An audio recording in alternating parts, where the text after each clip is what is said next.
The Grizzlies' season already started, and they're giving fans a heart attacks already. Taking on the Utah Jazz in Salt Lake City. Grizzlies pretty dominant in that first half, leading by as many as 17 points. They took a 61-50 lead into halftime. And after halftime is when the Jazz decided they were ready to crescendo. They stormed back to take their own lead, led by their main man, Lauri Markkanen, who led all scorers with 35 points in this one. But then it was closing time, and you know what that means. The Bane train pulls into the station, and then it's time to call 12. Morant finished with 22 points, 10 assists, including a slick finish with under a minute left. Bane had 24 points. Santi Aldama had 27 to lead the Grizzlies, and they get the 126-124 win. Not a bad start, T. Jinx.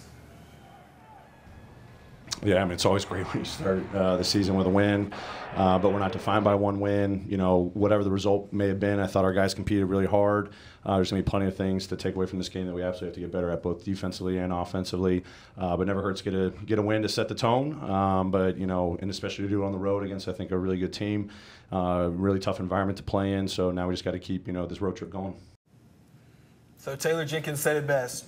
No better way to start the year than with a win, and a win on the road. And I think in this one in particular, you're talking about a Grizzlies team that is still a little depleted, right? Still don't have a Jaren Jackson Jr. You go in, you take a big lead, you come out with a 2-point victory. Certainly some things to clean up, but in a lot of positives you can take away from this one. Rachel, what'd you like in that first game of the year? Yeah, you can't win them all unless you win the first one. So they've done the first achievement. They can go 82-0 theoretically. They could, theoretically. Do they have the team to do it right now? Probably not, but that's not to say they can't. Has any team ever done it?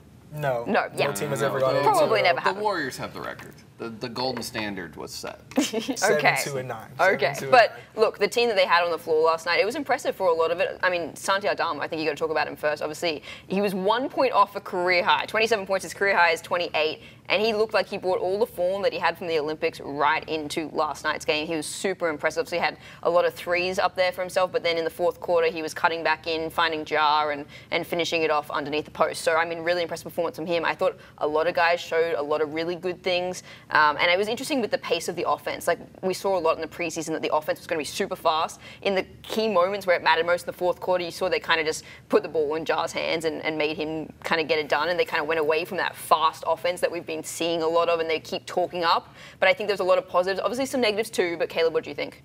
Well, yeah, I think it's important to note that Santi Aldama's hometown club, UD Las Palmas, picked up a big 3-2 win over the weekend. Maybe that was inspiring him. He was excited about it, so he wanted to come in there and show out. Well, he had a plus-minus of +8, and Jalen Wells had a plus-minus of 10. That combined, I think, is really interesting. I think that last year in a lot of the games that the Grizzlies did positive things in, few players had a positive plus-minus net for the season. But Santi Aldama was one of those guys, and I think that he really learned a lot last year. He got a lot of experience. He wasn't a role player. He was a key player last season, you know, albeit not getting dubs on the court, dropping a lot of L's, but it wasn't because of Santi. I really am interested to see how this rotation works, this new rotation, right? This new style of offense is like the epitome of fast-paced NBA offense from what it looked like last night. And I would love to see Brandon Clark in that offense. He only had 14 minutes last night, while Santi led the entire team with 31 minutes. I don't think we should play too much into that. You know, play the hot hand. That's the smart thing. He went 5 of 10 in the first half. But as well, I was also impressed with Jalen Wells. And Bane was 8 of 20 last night. When Bane shoots 20 shots, I like it. I don't know. There's something about Bane that I just think that every shot he puts up is going to go in. Yeah, I think Desmond Bane will be. He tends to be the volume shooter of the three, and Jaren Jackson Jr., Ja Morant, and himself. We saw Ja just 7 of 12 last night. Very efficient performance from him. But I do like what you guys both had to say about Santi Aldama. Listening to the team talk about him, his coaching staff, he took so much confidence from his time with the Spain's Olympic team. He had the ball in his hands on a regular basis, and you mentioned it last year, he had the ball so much, and he slots into that starting role so well when Jaren Jackson Jr. is not in the game. And I think for that coaching staff, and in particular Taylor Jenkins, who's been with him for a couple of years, he wasn't going to be worried about having Santi in there because he's had time to be in the big moments all of last season. I think what I was really interested to see was kind of how that bench is going to produce. I think 37 points from the bench last night. Jay Huff came off the bench and was just incredibly impressive. We thought we'd see a lot of Brandon Clark, and we really saw a lot more of Jay Huff, especially down the stretch when Zack Edey got hurt. And speaking of Zack Edey, let's jump into that discussion because the big man, just 5 points, 5 rebounds, and 6 fouls taking on the Utah Jazz last night. His first opportunity to take on the Jazz in a regular season game. We know they played him in the Summer League last year. He struggled. It was not the best performance from him. Clearly, he fouled out. The speed of the game picked up for him just a little bit. He had some bright spots, especially early on in the game, but I think as Utah kind of figured him out, he had to take on that big three of Walker Kessler, Lauri Markkanen, and John Collins, 3 guys who could speed him up. The pace of the game was a little bit different for each one of them, and those 3 rotational bigs being able to attack him was a real difficulty for him. Caleb, what do you think? Well, I said it earlier in the week, and the Grizzlies are going to have to find a way early on to hide Zack Edey defensively, and you really saw that. Have you seen how tall he is? Well, yeah, I know. It's very difficult to hide him, and I think especially when you get switched on to someone like Markkanen, who had 35 points. I know most of them were not on Edey, but that's something to look out for. I mean, what happens when Porzingis gets switched on him? There's a lot of players like those two in the league. Kessler was 6 of 7 last night. That might be the start of a rivalry because if you look at, obviously they have a little bit of history in the Summer League.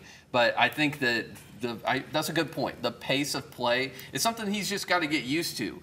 But it's pretty alarming in the first game because what is Taylor Jenkins going to tell him? Easy on the fouls, make smart fouls, and in the first game you foul out. So I think overall he's the only player on that team last night that wasn't flying to Houston with a smile on their face. Yeah, I mean he's obviously going to get the whistle a lot more in the college game, and some people pointed that out that he was kind of the centerpiece for everybody, refs, fans, coaching staff, everybody. And it's going to be a little different in college, especially in the NBA.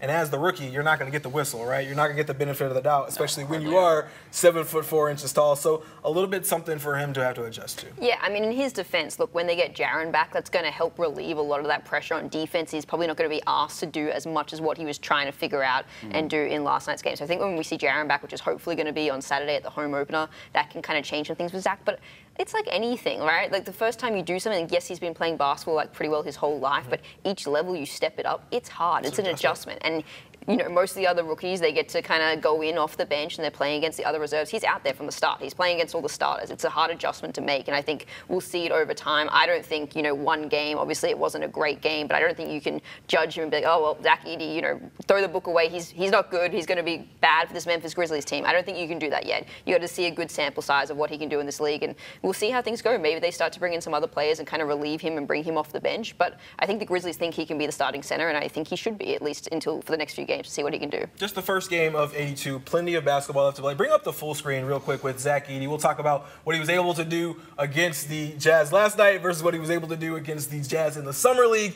July 8th, 14 points, 15 rebounds, 4 blocks, and I think that game really opened the eyes of a lot of folks. And we're like, okay, we might have something here, right? And then he gets into that regular season, didn't really play the rest of Summer League, didn't really play a ton, or did play a ton in preseason, and we get him that first regular season game, 5 points, 5 rebounds, 0 blocks, 6 fouls, and they were without him for the last 9 minutes of the Grizzlies game against Utah. But it really didn't matter because you were able to call 12. Give me the jaw dropper.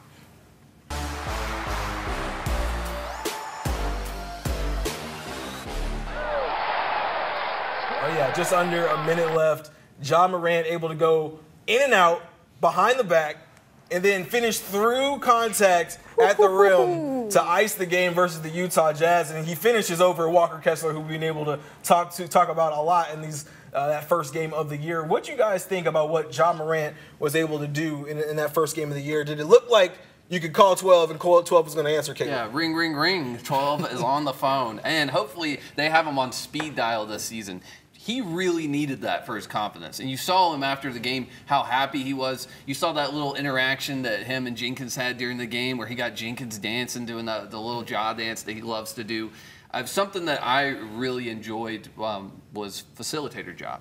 He was spreading the love around. He had 10 assists. He really should have had more, a couple missed shots. But I think Ja is really trying to reinvent himself. at this point, he's had a lot of time to think and a lot of time to work on his game. So I think that if we can get more players involved, obviously at the end of the game, Jenkins called 12. That was the play, you know, like that. There's no one else. You see, if you get a wide angle of, if we had a wide angle of that shot, you'd see Jay Huff standing there, like, give me the ball. I'm open. I'm ready. I'm high. Like, please that. give me my welcome to the NBA moment. But yeah, that was an incredible finish. There's very few players in the league that can finish like that. You know what I mean? Like, and I think it's just refreshing. Normally in a regular season, that's a great play. We're not going to play it up as much, but because it's the first game, I think it's huge for his confidence and the team's confidence. Yeah, a double-double for him on his return, first game back since January 5th. That's a long time out. We've now officially seen him play 1/9 of all the games that he played last year. So a good start for Ja to be playing and back and be able to survive a full game. To me, honestly, every time I saw him go down the floor, I was like, are you okay? Get up, please. Please get up. Yeah, and so it's like, I think just nice to see him get through a whole game.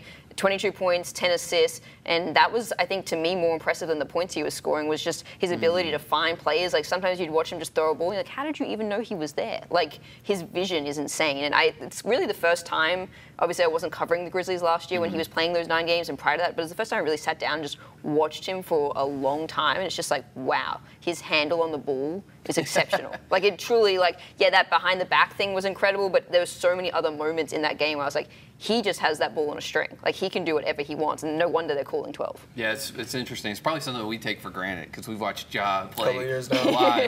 live for so long. And yeah, when you get that first real Ja impression, you're like, oh, this is one of the best players in the league in the past 5 years. What was most impressive to me last night was just the way he controlled the game. He never seemed like he was sped up. He never seemed like anybody was really pressuring him too much. He was able to get where he wanted, when he wanted to. And some of the finishes he had, we saw it in the highlight reel, just being able to hang. So able to hang in the air, and whether he's finishing over a taller defender or he's dishing it out to somebody on the perimeter for a 3-ball or a layup or a dunk, whatever it is, he just controlled the pace of the play. And what was so cool to me was just his ability to just quiet everything. You got rookies out there, Jalen Wells, right, who's trying to figure it out. You got Zack Edey, who's trying to figure it out. And at the end of the day, all this sped-up offense that we've been talking about, this new offense, everybody can bring the ball up, everybody can initiate offense. When the game is on the line, all that goes out the window. When it is crunch time, you're going to call 12, and we got a perfect example of it last night. So the Grizzlies start the season 1-0. Yep. Still have a chance to go undefeated on the season. We'll see if that happens, but their next opportunity will be Friday when they take on the Houston Rockets in the Toyota Center in Houston. And so we'll have to see what they were able to do in their next opportunity.